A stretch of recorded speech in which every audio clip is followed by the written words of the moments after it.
तिसरीच्या चर्चेच्या निमित्तानं आज आपण एकत्र आहोत.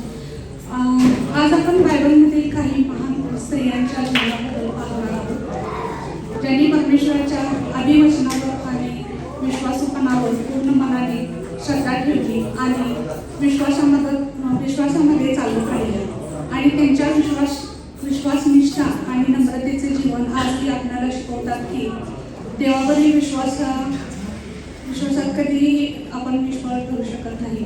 तर चला आपण त्याच्या जीवनातून प्रेरणा घेऊया आणि आज DMC लेडीज ग्रुपच्या अभिनयातून आत्मिकरित्या समृद्ध होऊया.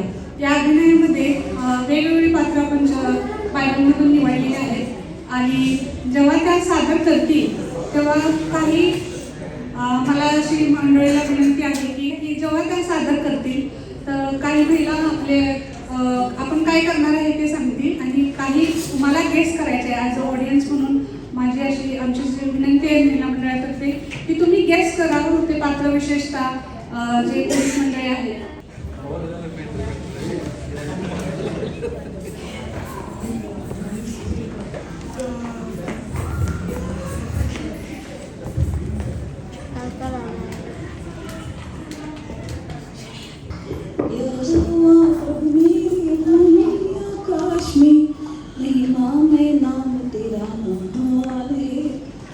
आकाश के पक्षी, समुद्री मछलियाँ, जंगल के जानवर और भेड़े बकरियाँ, पादले तूने हे सब कुछ दिया. हवा तुम्ही बागेतल्या कोणत्याही झाडाचे फळ खाऊ नये असे देवाने तुम्हाला सांगितले, हे खरे आहे का? हो, देवाने सांगितले आहे. बागेतल्या सर्व झाडांची फळे फुले आम्ही वापरू शकतो, खाऊ शकतो, पण बागेच्या मध्यभागी असणारे झाडाचे फळ आम्ही खायचे नाही. तुम्ही खरोखर मरणार नाही, कारण देवाला हे ठाऊक आहे की तुम्ही त्याचे फळ खाल त्याच दिवशी तुमचे डोळे उघडतील आणि तुम्ही देवासारखे बरे वाईट जाणणारे व्हाल. डोळे उघडतील म्हणजे काय? मला तर सगळंच दिसतंय आणि बरे वाईट हे काय असतंय? असं काय फळ आहे की जे खाल्ल्यावरती मला बऱ्या आणि वाईटाचं ज्ञान होईल? म्हणजे मला ज्ञान नाही आहे का? देवाने माझ्यापासून ज्ञान लपवून ठेवलं, हे कसं झालं? मग ते फळ मला नक्कीच खाल्लं पाहिजे. बघूया तरी ते फळ कसं आहे. अरे, हे फळ तर दिसण्यास सुंदर आहे, म्हणजे हे खाण्याची रुचकरच असेल. मग मी एकदा खाऊन बघते, एकदा खाल्ल्याने काय होणार आहे?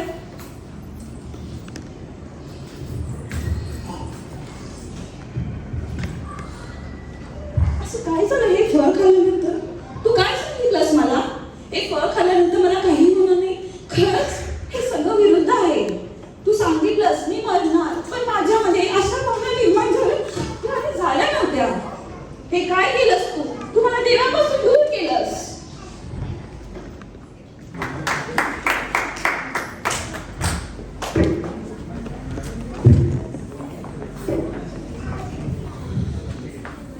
मी सारा. खरं तर माझं मूळ नाव सारा होतं, त्याचा अर्थ प्रिन्सेस.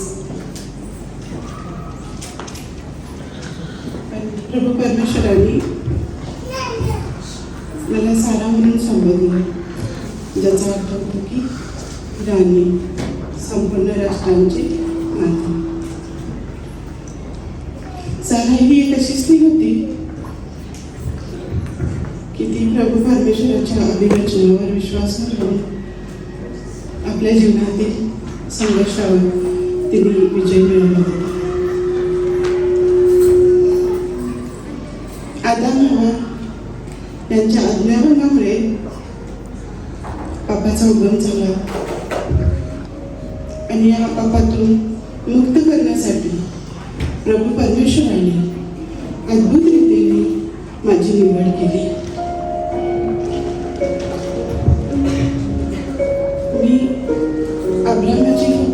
मी फक्त अब्रामाची पत्नी नव्हे तर संपूर्ण इस्रायल वंशाची प्रथम माता अशी मला गणली गेली आणि ही केवळ प्रभू परमेश्वराची माझ्यावरती कृपा होती. माझ्याकडे सर्व काही होते, श्रीमंती, गुरुढोरे, नात नातेवाईक, नोकर चाकर, पण वाजसण्याच्या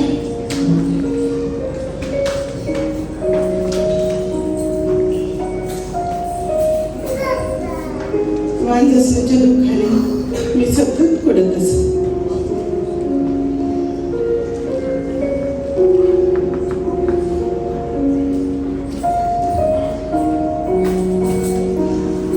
आजूबाजूची लोक जेव्हा माझ्यावर हसत तेव्हा माझंच दुःख मला गेलं.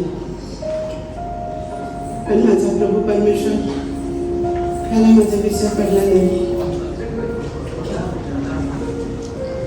मी अगदी उतावळ्यात असताना, अगदी नवदीत असताना परमेश्वराने अब्राहामास अभिवचन देऊन सांगितले की येत्या वर्षभरात तुझी पत्नी सारा हिला पुत्र संतान होईल.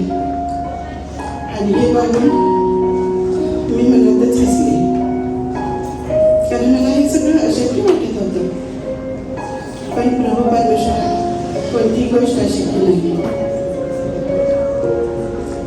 त्यांनी दिलेलं अभिवचन वर्षभरामध्ये पूर्ण झालं आणि मला पुत्र संतान झाले.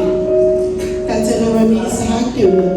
इसहाक या नावाचा अर्थ हास्य, हसवणारा, हसणारा. आणि माझं ते हास्य विश्वासाचं आणि आनंदाचं असं बनलं गेलं. परमेश्वराने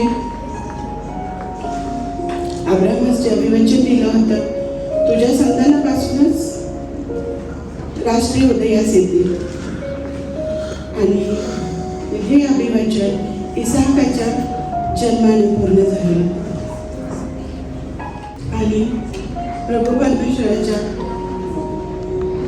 राज्याची स्थापना या पृथ्वीवर होण्याचं जे अभिवचन होतं ते आज आपण जगभरातील ख्रिस्ती मंडळांच्या रूपात अनुभवत आहोत. आणि त्याचंच एक छोटंसं उदाहरण म्हणजे आपली ही DMC मंडळी आहे. माझी ही साक्ष तुम्हा सर्वांना प्रभू परमेश्वराच्या सामर्थ्यावर विश्वास ठेवण्यास प्रवृत्त करो. जो सर्वसमर्थ परमेश्वर पिता ज्याने आकाश पृथ्वी उत्पन्न केली, तो मांस उदरामध्ये जीवन उत्पन्न करण्यास समर्थ आहे. आणि त्याच्या ह्या विश्वासावरती आपण दृढ राहून त्याचा गौरव करू. आणि हे सगळं करण्यास आपल्या सर्वांना परमेश्वर सहाय्य करू. God bless you. हे सेनाधीश परमेश्वर, माझ्या देवा, तू या दासीचे अवलोकन करशील. आणि खरोखरच देवबापा, तू महान आहेस प्रभू परमेश्वरा. माझी तू प्रार्थना ऐकतेस प्रभू परमेश्वरा. खरोखरच तू या दासीचे अवलोकन करशील. आणि देवबापा, तू मला पुत्र संतान दिलास तर मी तुला तो समर्पित करेन. तू सुखाने जा. इस्रायलाच्या देवाकडे जे मागणी तू केले आहे ते तो तुला देईल. नंतर काही दिवसांनी हन्ना प्रभूच्या मंदिरामध्ये आली. त्यावेळेस आपण तिची स्थिती पाहूया. परमेश्वराच्या नावाला धन्यवाद असो. खरोखरच माझा प्रभू इतका महान आहे की माझ्या प्रभूने आज मला हा पुत्र संतान दिलाय. आणि खरोखरच आज माझ्या प्रभूने मला दिल्याबद्दल आज माझ्या या पुत्राला मी संपूर्ण परमेश्वराला समर्पित करीत आहे. मी एक यहुदी घराण्यातील मुलगी आहे. मी अनाथ आहे आणि माझा सांभाळ माझ्या मामाने केला आहे.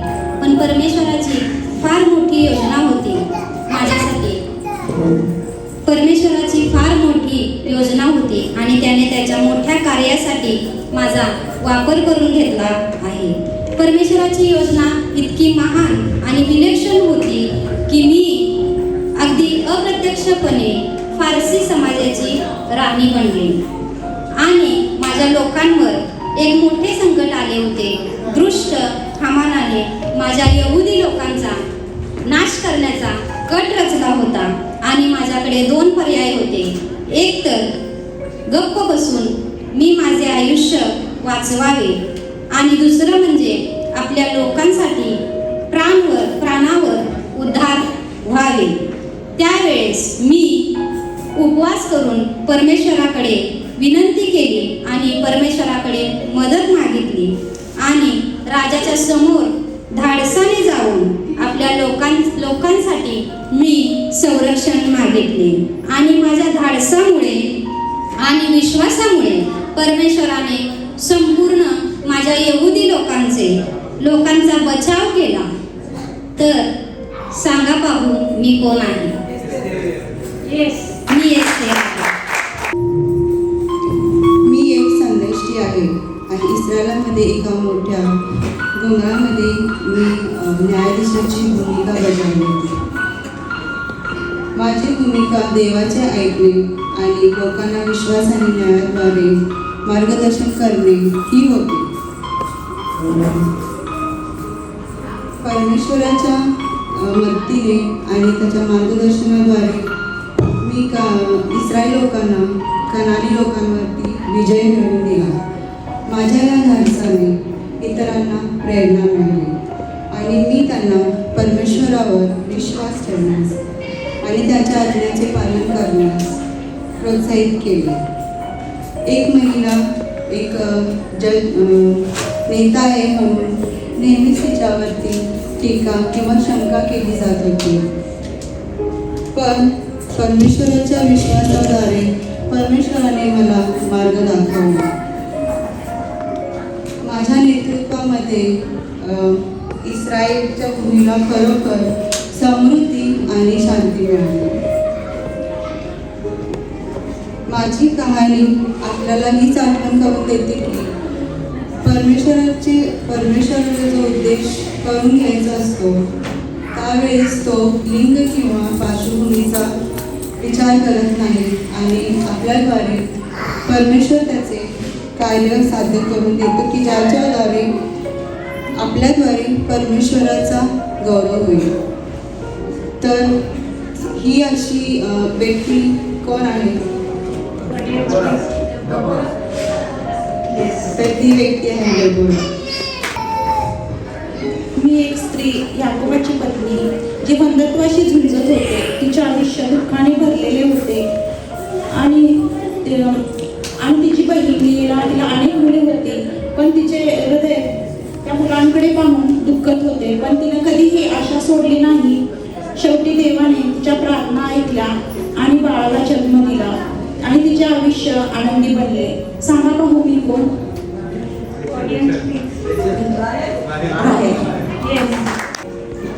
तुम्हालाच कशाला, मी तुम्हाला पाणी देईलच, पण मी तुमच्या उंटांना देखील पाणी पाजेल. आणि त्या विहिरीवरच माझं नशीब आलं. मला माझ्या जीवनाचा साथीदार मिळाला. लग्न करून मी सुखी झाले आणि पुढे 2 लेकरांची आई देखील झाली. आणि नवल म्हणजे ही दोन्ही लेकरं शास्त्रामध्ये नमूद केलेली पहिली जुळी, एक धाकटा आणि थोरला. काही क्षणांचाच त्यामध्ये अंतर होतं, परंतु धाकट्याने थोरल्याचा अधिकार मारला. आणि मी किती कमनशीब बघा, त्या गोष्टीमध्ये मी धाकट्याची साथ दिली. मला असं वाटलं की मी सगळं काही माझ्या हातात घेईन, मी माझ्या लेकराचं नशीब स्वतः लिहीन. आणि म्हणूनच मी जे करायचं नाही तेच केलं प्रिया. आतापर्यंत तुम्ही ओळखलंच असेल की मी कोण आहे. कोण? मी तीच जी तरुणपणातच विधवा झाली आणि माझी सासू माझ्या संगती होती, जिचा दीर देखील आणि सासरा देखील मरण पावला. तीच मी स्त्री, ती जी तिच्या सासूबरोबर मी तिच्या गायली.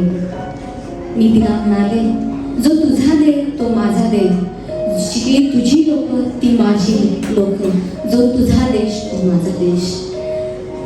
आणि नंतर परमेश्वराने माझी वाणी ऐकली आणि मला एक सुंदर पती आणि एक सुंदर पुत्र रत्न दिलं. ती मी कोण? थँक्यू. फक्त शाळेलाच नाही तर नवीन करारामध्ये अशी अजून एक स्त्री आहे जिला तिच्या वृद्ध काळामध्ये देवबापांनी आशीर्वाद दिला. तो असा आशीर्वाद असा होता की ती तिच्या शब्दांमध्ये सुद्धा व्यक्त करू शकत नव्हती. हारोनाच्या काळातील मी एक स्त्री आहे. मी देवाच्या दृष्टीने नीतिमान आणि विश्वासू आहे आणि वांज आहे आणि मला मूल बाळ नाही.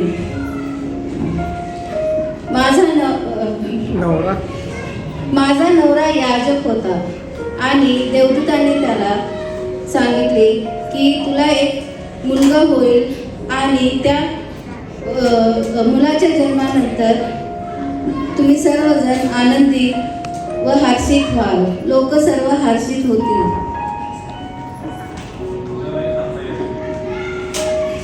सांगा बरं मी कोण आहे? माझ्या नवऱ्याचे नाव काय? माझ्या मुलाचे नाव काय होते? Thank you so much. तुझे उपकार कसे विसरू मी हे माझ्या बाळा. तुझे उपकार कसे विसरू मी हे माझ्या बाळा. स्वर्गाचा तू राजा सारा सृष्टीचा निर्माता. स्वर्गाचा तू राजा सारा सृष्टीचा निर्माता. तरी जन्म तव देण्याचा मान मला रे मिळाला. आज मला काना राजाचा माझ्यावर त्यानं आपल्या दासीचं अवलंबन केलं आणि परमेश्वरानं माझी कृपा केली आणि त्यानं माझ्या कृपापूर्वक मला सर्व स्त्रियांमध्ये निवडून मला तो मान दिला. आजून पुढील सर्व स्त्रिया मला सर्व पिढ्यानपिढ्या मला धन्य म्हणतील.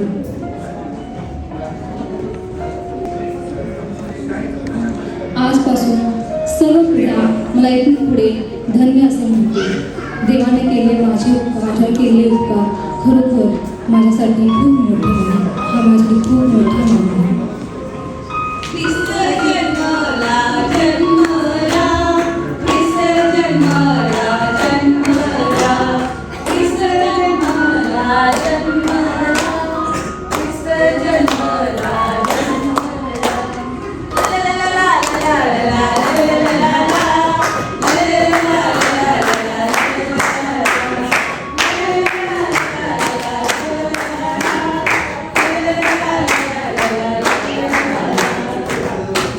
Guest audience, please, guest करा.